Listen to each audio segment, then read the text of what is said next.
Parent workshop. So we're in the filling the emotional tank piece of the parent workshop. And I would have told them that I have two kids who played sports all their lives. My oldest is in college and is still playing soccer and actually played softball this year because they needed pinch runners. And my youngest is a swimmer and coaches. But over the years they've played all sports that you can think of that kids would play.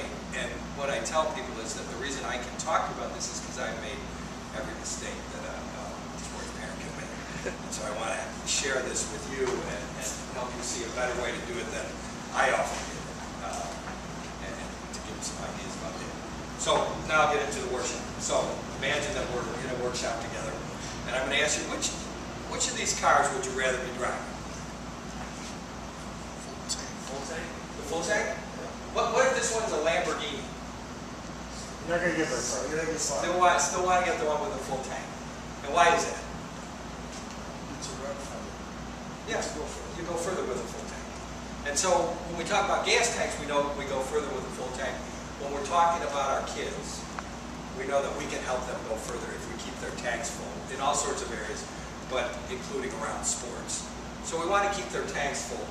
And when we do that, we know that our children will be more optimistic, they'll deal better with adversity, they'll be more coachable, they'll enjoy sports more. And we talk about the importance of keeping it fun and keeping it enjoyable.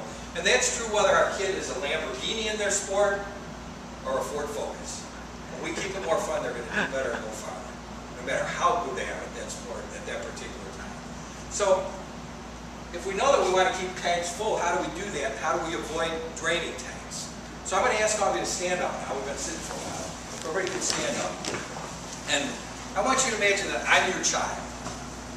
And I have a chance to score the winning goal in a soccer game. The ball is loose right in the box, and the goalie's off to the other side, wide open. I take my shot and I miss. It goes over the crossbar, out and over and out of bounds. And what I want you guys to do, and this may be role playing for some of you, but I want you to really get into it. I want you, on the count of 3, to make me feel terrible when I miss that shot. Do your best to just dump on me and make me feel terrible. Okay? So ready? 1, 2, 3.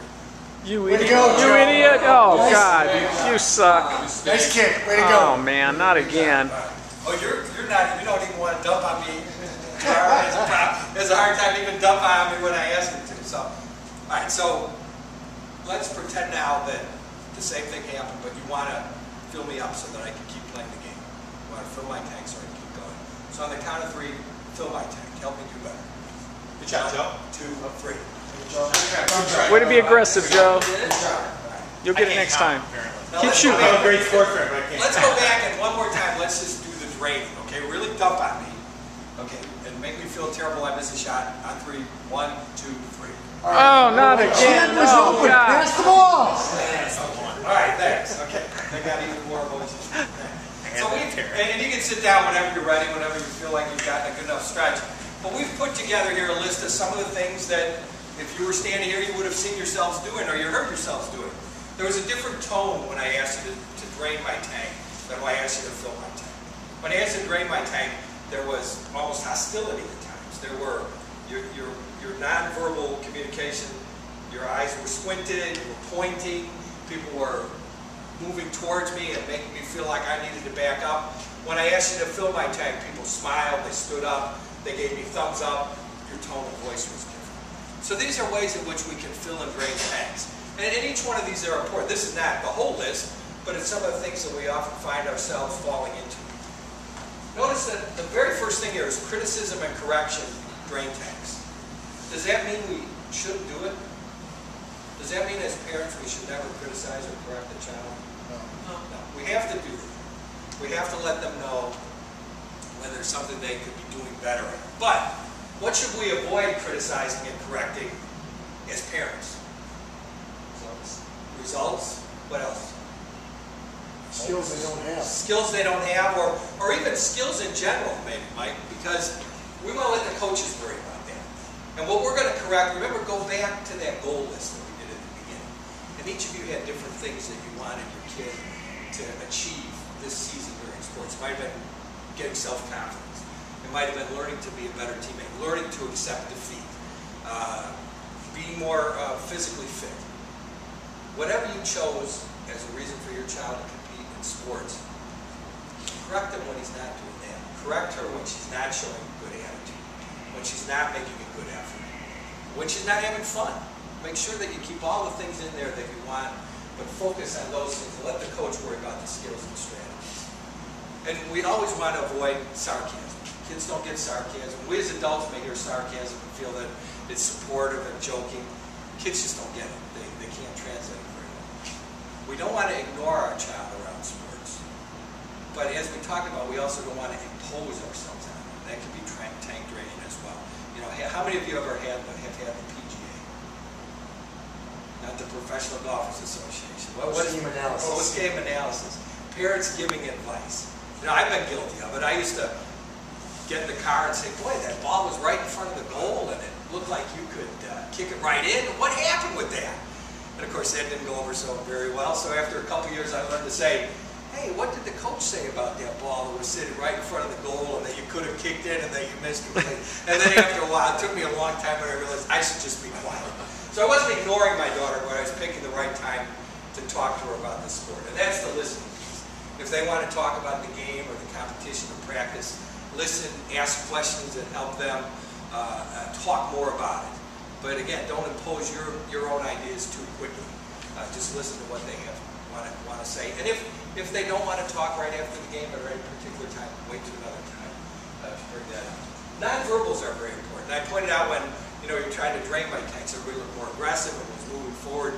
When you're trying to fill my tank, you look more positive. I can see that you're smiling and thumbs up. Nonverbals are an important part of communication.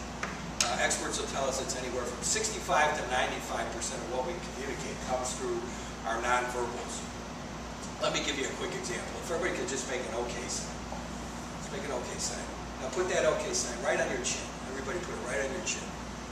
Everybody got the OK sign on your chin? Jeff got it. Okay. So you responded to what I did before you responded to what I said. So I tricked you with that. But just to give you an example of how important the nonverbals are. One of the most important things, though, that I've learned from Positive Coach Alliance is this piece up here. Truthful and specific praise. It's letting our kids know what they've done well and when. And again, focus on those goals that you have. If one of your goals is that your child have fun playing sports, make sure you let them know every time you see them having fun, that you enjoyed it, that you're glad they had fun at the game, that you hope they keep on doing that. If it's about self-confidence, make sure that you praise them when they do something well and tell them what it was. I'm glad, I like the way you stepped up to the plate. It looked like you were ready to hit the ball. Let them know what self-confidence you're seeing. That'll remind them of the goals that you think are important. Keep in mind their goals as well, and it'll reward them and get them doing those kind of things. But it has to be specific. It can't just be good job. It can't just be, hey, way to go.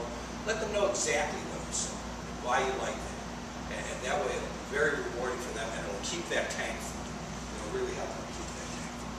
And so what we know is that there's a magic ratio of positives to criticisms that really helps kids do well.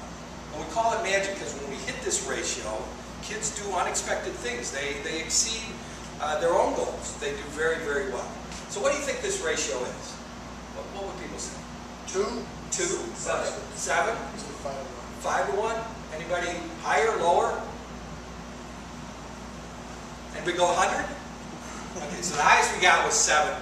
Most of the research falls around 5 to 1. Baloney. What, 5 to 1, how am I supposed to get 5 to 1? so you think it's hard to do? Yeah. You think you think that seemed like too high a number? Yeah. How come?